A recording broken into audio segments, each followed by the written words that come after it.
I never thought a Tuesday morning would change my life forever. I was standing in a crowded subway car, gripping the pole like it was the only thing keeping me upright, when two immigration agents stepped through the doors at 42nd Street. My heart dropped. I knew what was coming. And then I saw him, a stranger with his phone out, camera pointed directly at me, recording everything. I didn't know that in less than 24 hours, that video would be everywhere. I didn't know CNN would call. I didn't know my face would become a symbol of something much bigger than myself. All I knew in that moment was fear. The morning started like any other. My alarm went off at 5:30, the same shrill beep that's woken me every weekday for the past 10 years. I'm not a morning person, never have been, but you learn to adapt when survival depends on it. I rolled out of bed, feet hitting the cold floor of my small apartment in Queens. The radiator hissed and clanked, providing just enough heat to keep the place from feeling like a freezer, but not enough to make it comfortable. That's New York for you, everything just short of what you need. I tiptoed past my daughter Sophia's room. She's 7, still young enough to sleep through my early departures, old enough to ask questions I don't always know how to answer. The door was cracked open, and I could see her small form buried under blankets, her stuffed elephant tucked under one arm. My chest tightened the way it always does when I look at her. She was born here.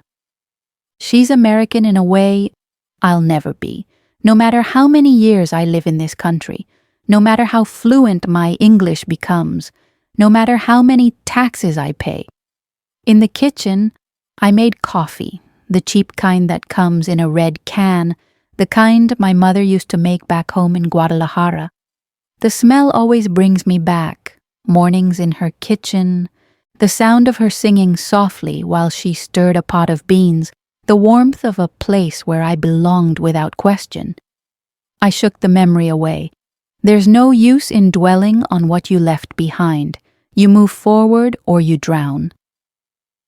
I dressed quickly, black pants, white blouse, comfortable shoes, my uniform for my day job at a hotel in Midtown, where I clean rooms and pretend not to notice when guests treat me like I'm invisible. My second job starts at 6 in the evening, cleaning offices in a building downtown. 2 jobs, 6 days a week. It's not the life I imagined when I first came here, but it's the life that keeps Sophia fed, clothed, and in a decent school.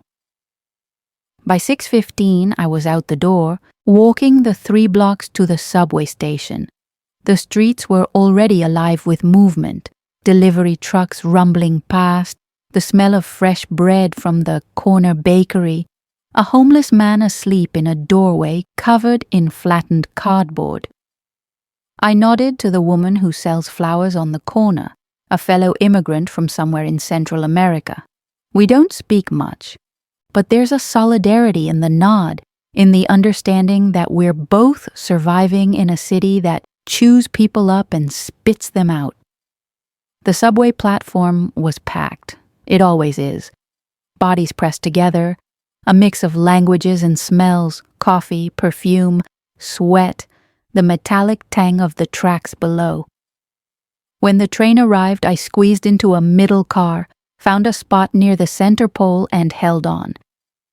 A businessman in a suit stood to my left, scrolling through his phone.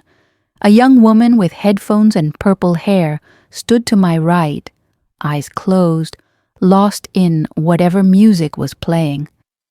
An older man with a cane sat in one of the handicapped seats, staring blankly ahead. I let my mind wander as the train rocked along the tracks. I thought about the grocery list I needed to make, about Sophia's parent-teacher conference next week, about whether I could pick up an extra shift to cover the electric bill that had gone up again. I thought about my mother's last phone call, her voice thin and worried, asking when I'd come visit. I didn't tell her I couldn't afford the plane ticket. I didn't tell her I was terrified of leaving the country and not being allowed back in, Even with my work visa. Some truths are too heavy to share. At 42nd Street, the train slowed and stopped. The doors opened. A few people got off. A few more got on. And then they entered. Two men in dark uniforms, badges glinting under the fluorescent lights. Immigration and Customs Enforcement, ICE.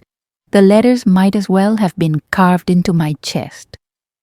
The atmosphere in the car shifted immediately. It was subtle but unmistakable, a collective holding of breath, a stiffening of shoulders, a sudden fascination with phones and newspapers and anything that wasn't the two agents now standing near the doors. I felt my pulse quicken, felt the familiar clench of anxiety in my stomach. I'm legal. I have papers. I have a work visa. I've renewed it on time, paid every fee, followed every rule. But none of that matters when you see those uniforms. Because I've heard the stories. We all have.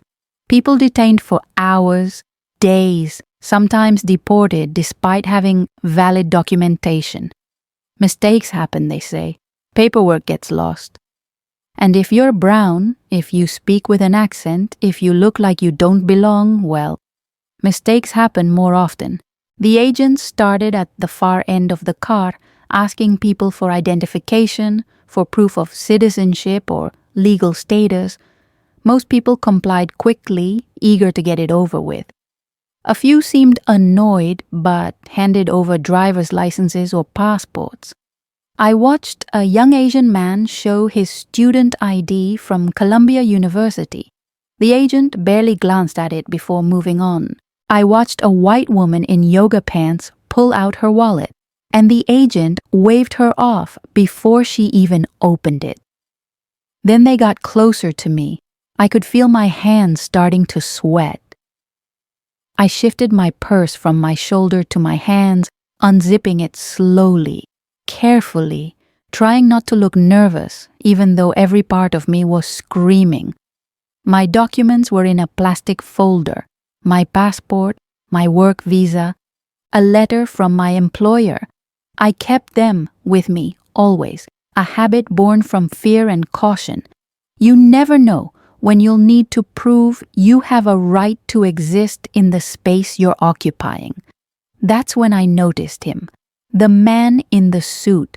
He was maybe 10 feet away, leaning against the opposite doors, and his phone was out.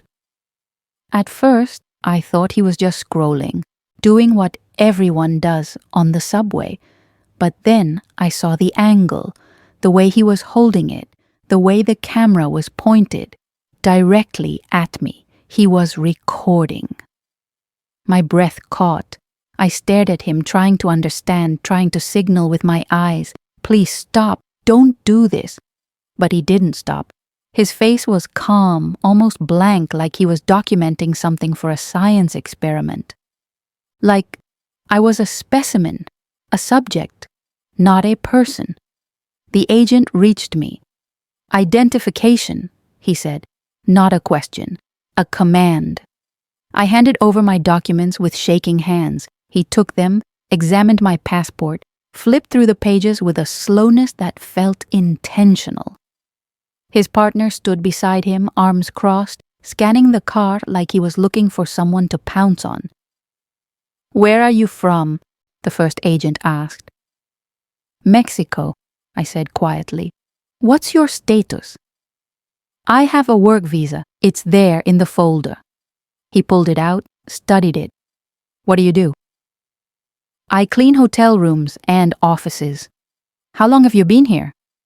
10 years. "You speak English pretty well." I didn't know if that was a compliment or an accusation, so I just nodded. I could feel every eye in the car on me now, or maybe that's just how it felt.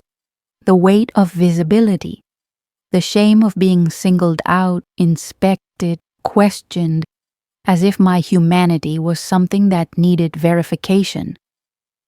The man kept recording.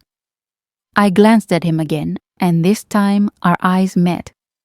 I wanted to scream at him. I wanted to ask what gave him the right, but I was too afraid. afraid that if I made a scene, if I showed anger or frustration, the agents would see it as resistance, as guilt, as a reason to make this worse. "Where do you live?" the agent asked. "Queens.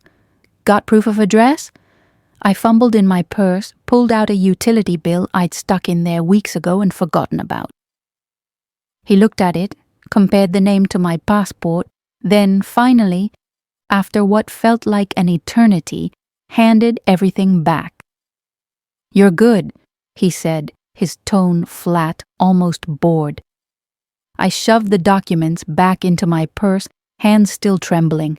The agents moved on to the next person. The train jerked forward, continuing its route.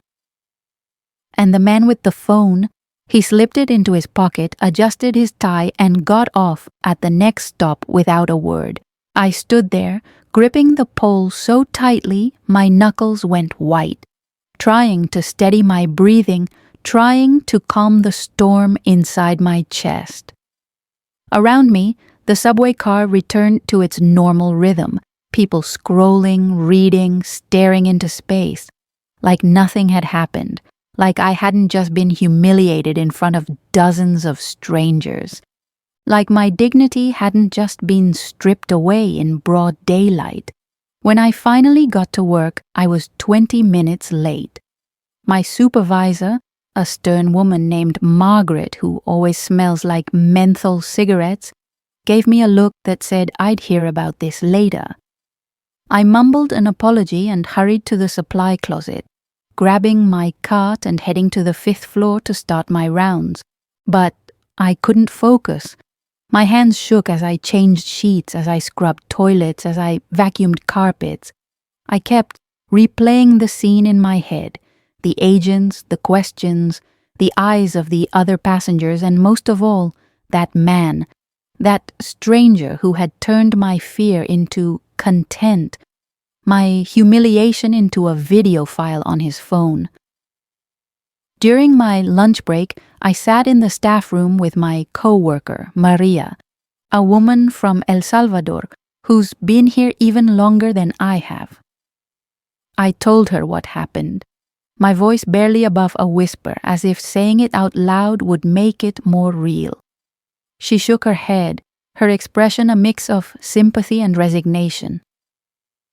"It's happening more and more," she said. "They're getting bolder. They don't even care anymore." "But I have papers," I said, hearing the desperation in my own voice. "I did everything right." "It doesn't matter," she said softly. "To them, we're all the same. We're all just—" She trailed off, but I knew what she meant: disposable, suspect, less than. That night, I barely slept. I lay in bed staring at the ceiling, listening to the sounds of the city outside my window. Sirens, car horns, someone shouting in the street below. Sophia had asked me at dinner why I seemed sad, and I'd lied, told her I was just tired. She'd looked at me with those big, knowing eyes, and I wondered how much she understood, how much of the world's cruelty had already seeped into her young awareness. I thought about calling my mother, but I didn't want to worry her.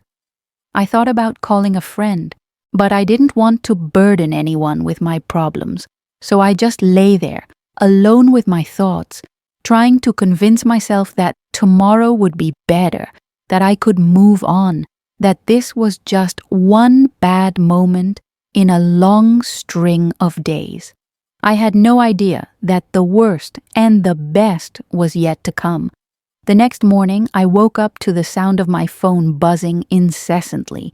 Half asleep, I reached for it on the nightstand, expecting maybe a message from work or a reminder about Sophia's school event. Instead, I saw a flood of notifications, text messages, missed calls, social media alerts from accounts I barely used. My stomach dropped. The first message was from my cousin in Chicago. "Are you okay? Is this really you?" Then my aunt, "Mija, everyone is talking about the video." or call me. Then a friend from church. I can't believe this happened to you. Stay strong. Video? What video? I sat up, my heart already racing. I opened Twitter, and that's when I saw it. My face, right there on my screen. The thumbnail showed me standing in that subway car, documents in hand, agent in front of me, fear written all over my face. The caption read, ICE agents harass Latina woman on NYC subway. This is America. The video had been posted 18 hours ago. It already had 3 million views. I pressed play, my hands shaking so badly I almost dropped the phone. And there I was, watching myself from the outside, seeing what everyone else had seen. The agents approaching, my hands fumbling with my purse, the questions, my quiet, submissive answers. The way I kept my head down, trying to make myself smaller, less threatening, less visible. The way the camera captured every moment of my humiliation in crisp, clear detail. The comment section was a war zone. Thousands upon thousands of opinions about my life, my worth, my right to exist in this country. This is disgusting. She was just standing there, minding her own business. Good. They should check everyone. We need to know who's here illegally. She looked terrified. This is what living in fear looks like. If she has nothing to hide, why does she look so scared? This breaks my heart. No one should be treated like this. This is exactly why we need stronger borders. I felt sick. I couldn't breathe.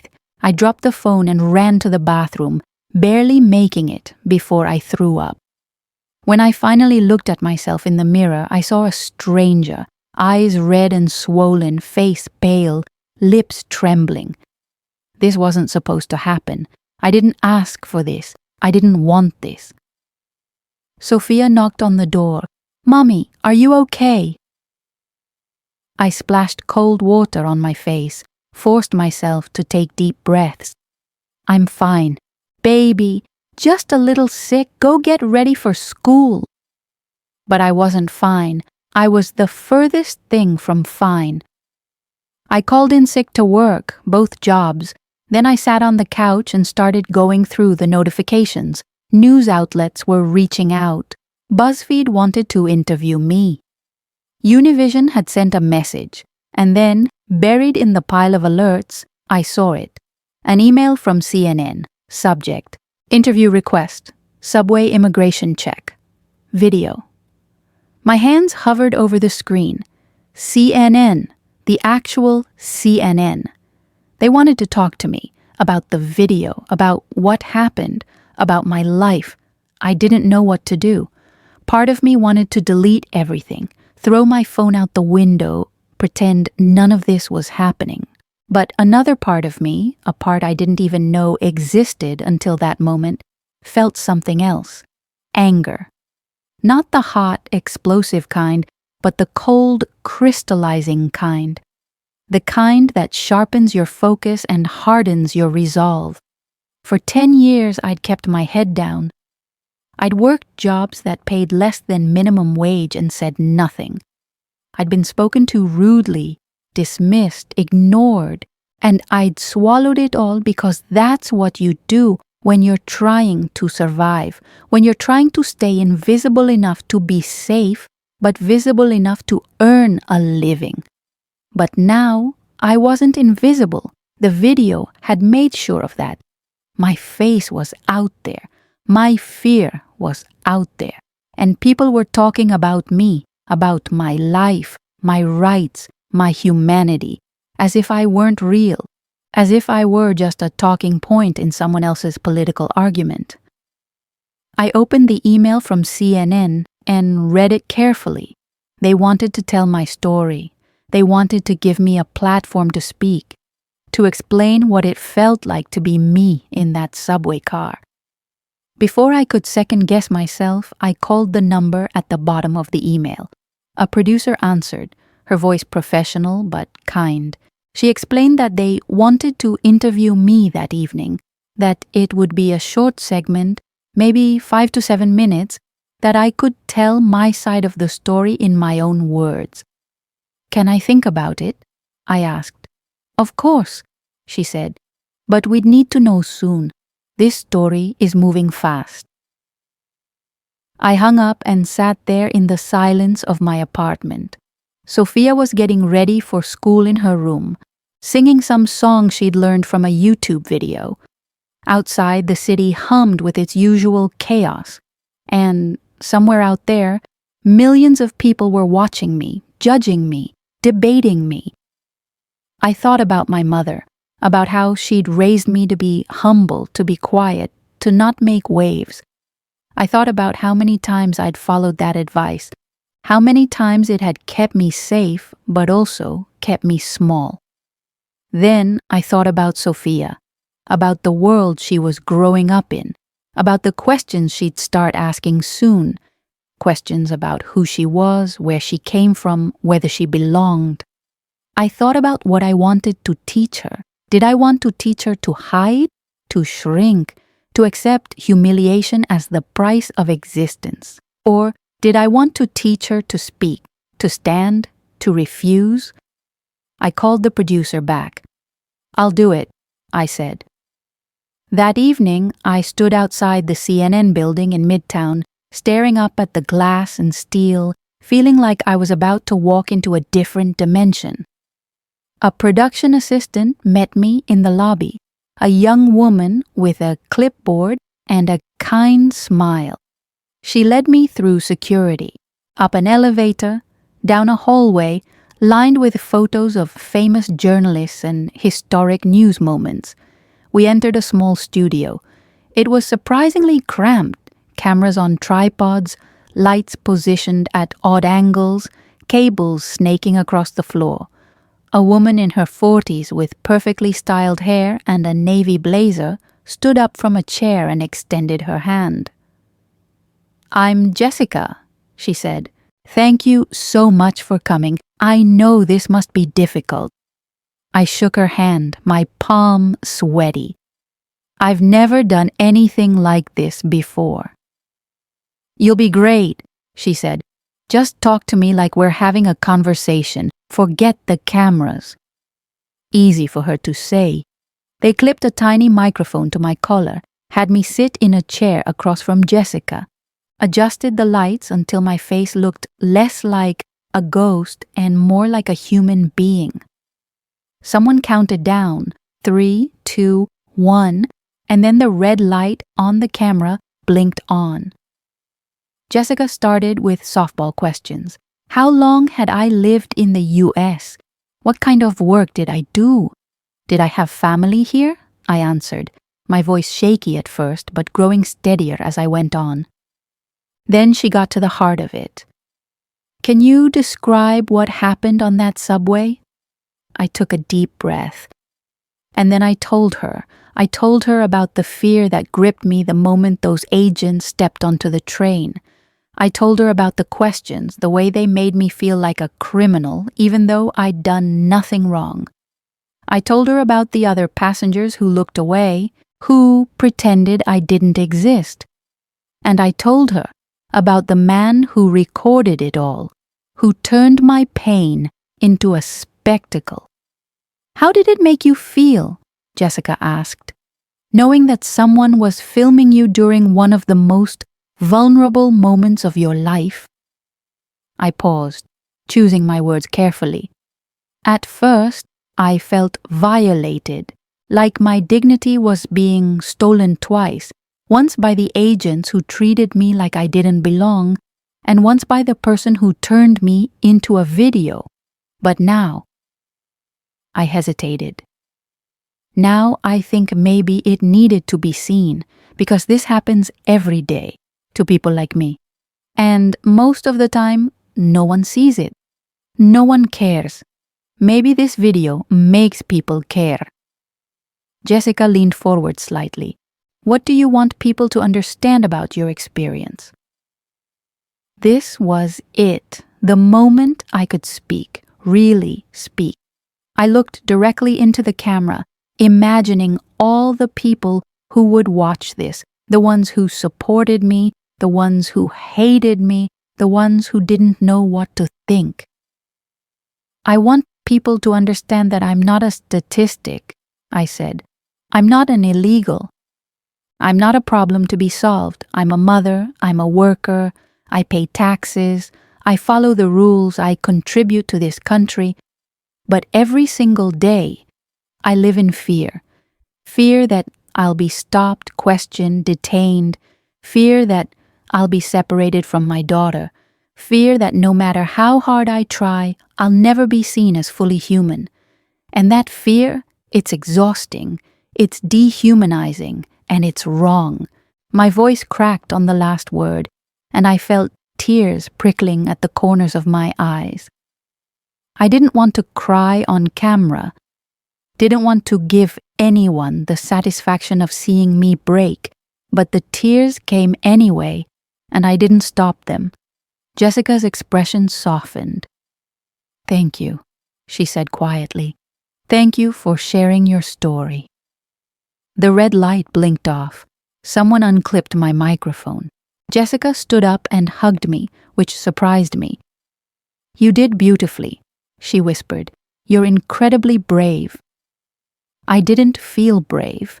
I felt raw, exposed, like I just peeled back my skin and shown the world every scar.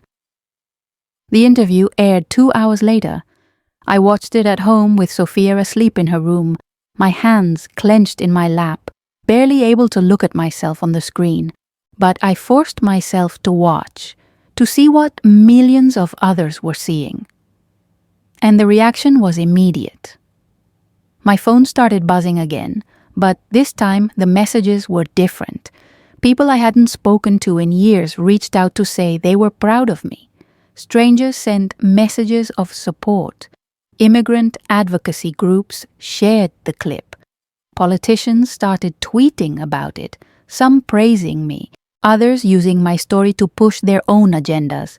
But there were also the other messages, the hateful ones, the ones that called me a liar, a criminal, an actor, the ones that said I should be deported, that I was ruining America, that I deserved everything that happened to me and worse. I read a few of them before I had to stop, because as much as I wanted to believe that speaking out would change things, that telling my story would make people understand, the truth was uglier.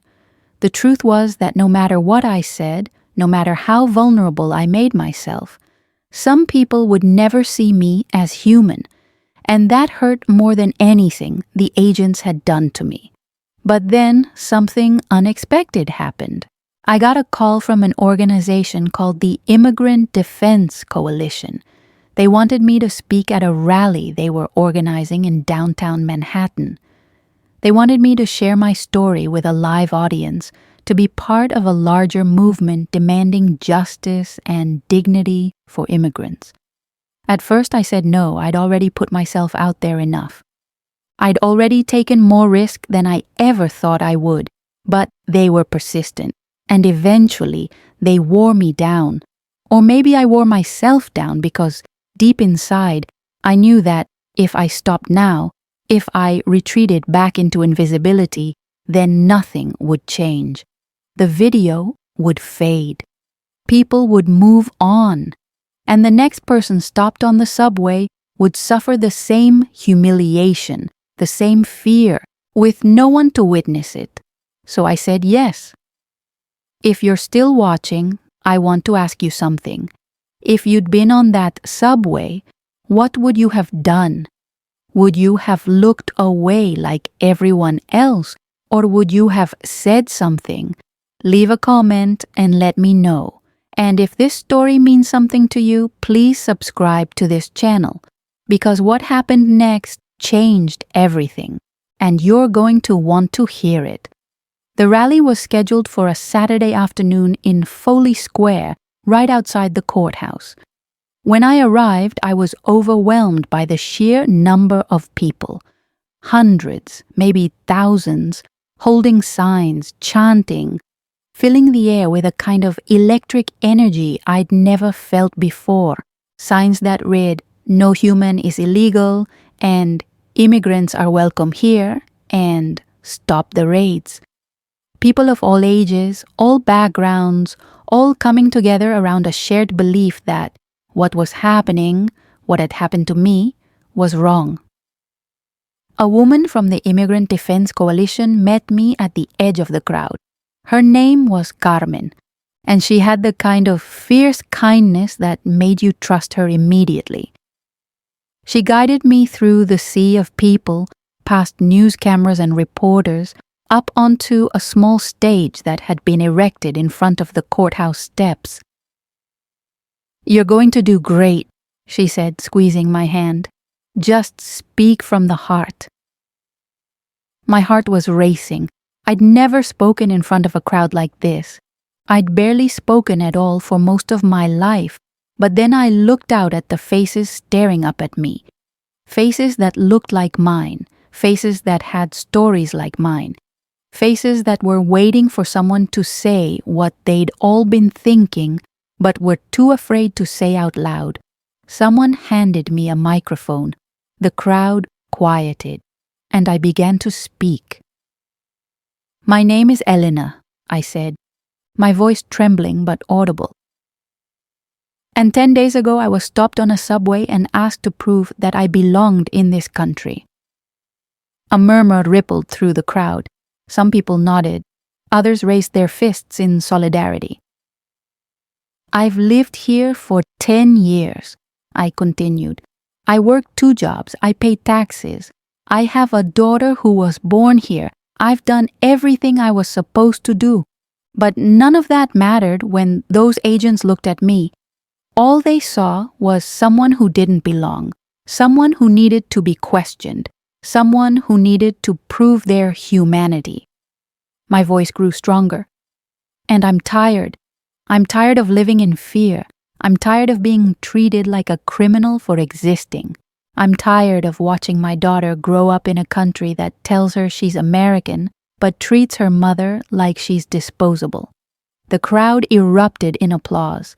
The sound washed over me, and for the first time in days, I didn't feel alone. "But I'm also tired of being silent," I said. "Because silence hasn't protected me. It hasn't protected any of us. The only thing silence does is make it easier for people to pretend we don't exist, to pretend our pain doesn't matter." I paused, gathering my thoughts. "So I'm here to say, I exist, my pain matters, and I'm not going to be silent anymore." The applause was deafening. People cheered. Someone started chanting my name, and soon the whole crowd joined in. It was surreal, overwhelming, and terrifying all at once. But it was also empowering. For the first time in my life, I felt like I had agency, like my voice mattered, like I could be more than just a victim of circumstance. After the rally, reporters swarmed me. Microphones were shoved in my face. Questions came at me from all directions. I answered what I could, stumbling over some words, finding strength in others. A reporter from the New York Times asked if I was afraid of retaliation from immigration authorities. I told her the truth. I'm always afraid, but I'm more afraid of what happens if I stay quiet. That quote ended up in the article they published the next day. It was strange seeing my words in print, knowing that thousands of people would read them. Strange, but also validating. Like my experience was real, like it mattered, but not everyone saw it that way. The backlash intensified. Right-wing websites published hit pieces accusing me of being a paid actor, of fabricating the whole thing for attention.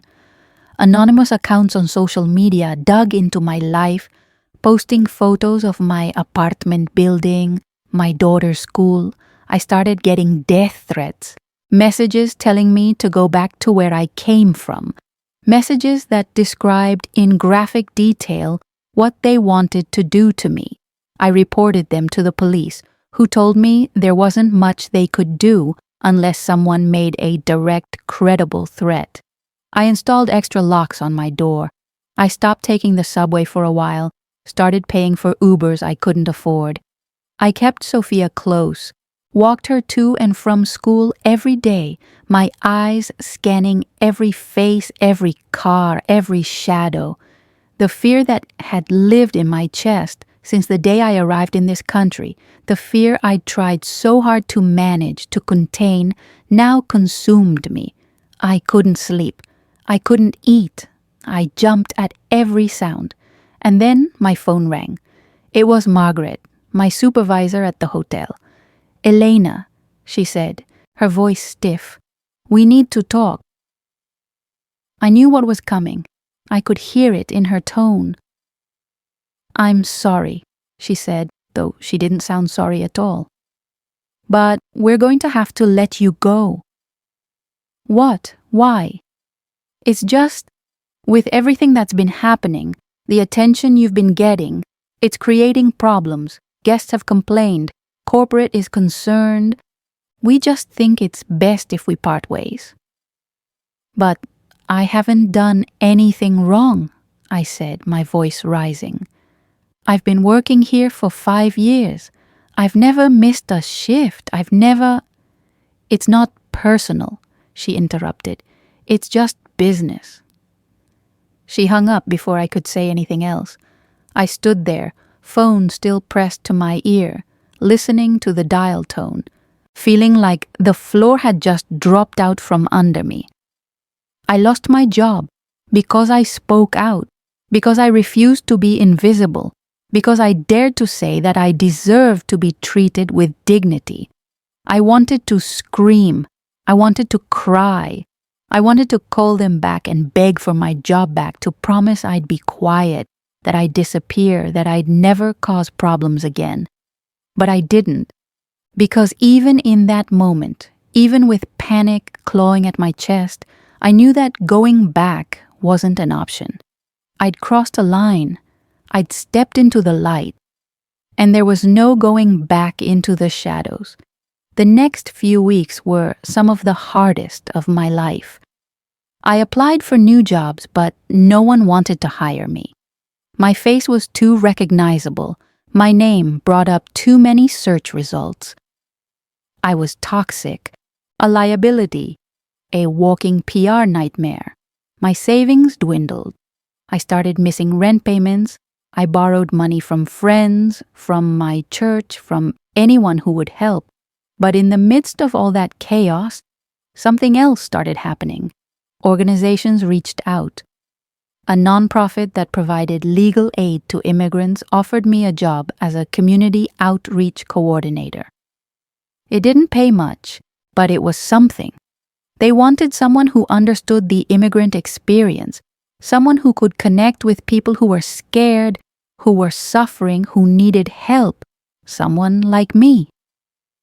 I took the job, and slowly, I started to rebuild. I also started speaking more. Schools invited me to talk to students about immigration, about identity, about standing up for what's right, even when it's terrifying. I spoke at churches, community centers, city council meetings. Every time I told my story, it got a little easier. Not because the pain went away, but because I learned how to carry it, how to transform it into something useful, something that could help others, and people listened, not everyone, but enough. Enough to make me believe that maybe, just maybe, speaking out had been worth it. Then one day, I got a message from someone I never expected to hear from.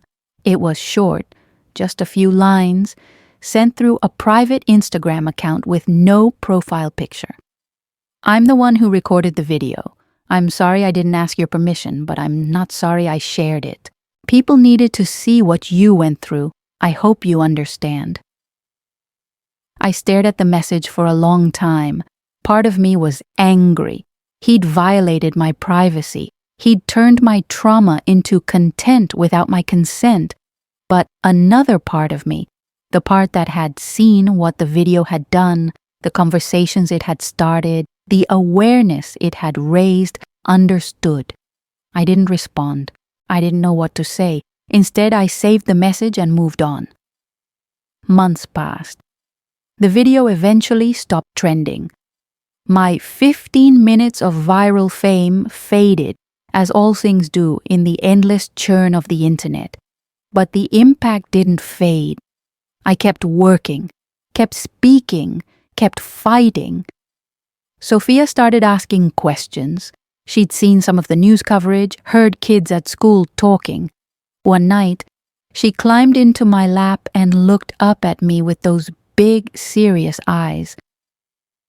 "Mommy, why do people say mean things about you?" I took a deep breath. Because some people don't understand. They're scared, or they're angry, or they've been taught to think that people like us don't belong here. "But we do belong," she said, her voice small but certain. "Right?" I hugged her tight. "Yes, baby, we do, and don't you ever let anyone tell you different." She nodded, satisfied, and went back to playing with her toys. But her question stayed with me, because she was right. We do belong, not because of papers or visas or permission slips. We belong because we're human, because we've built lives here, because this place is as much ours as it is anyone else's, and no one, no agent, no politician, no stranger with a camera can take that away. Looking back now, I still don't know if that stranger did the right thing by recording me. I still don't know if I did the right thing by speaking out. What I do know is that I can't go back to who I was before. I can't unknow what I know now. I can't unsee what I've seen. The subway is still part of my routine. I ride it every day, just like before. But now, when I see someone being stopped, being questioned, being treated like they don't belong, I don't look away. I pull out my phone. I record. I bear witness, because if there's one thing I've learned, it's that silence is complicity. And I'm done being silent. So I'm asking you now, if you were in that subway car, what would you have done? Would you have looked away? Or would you have stood with me? Think about it. And if this story moved you, if it made you think, if it made you feel something, share it. Talk about it. Don't let it disappear into the noise, because stories like mine, stories like ours, they matter. We matter. And the only way things change is if we refuse to stay quiet. Thank you for listening. Thank you for caring. And please, subscribe to this channel for more stories of courage, resilience, and the fight for justice, because this is just the beginning.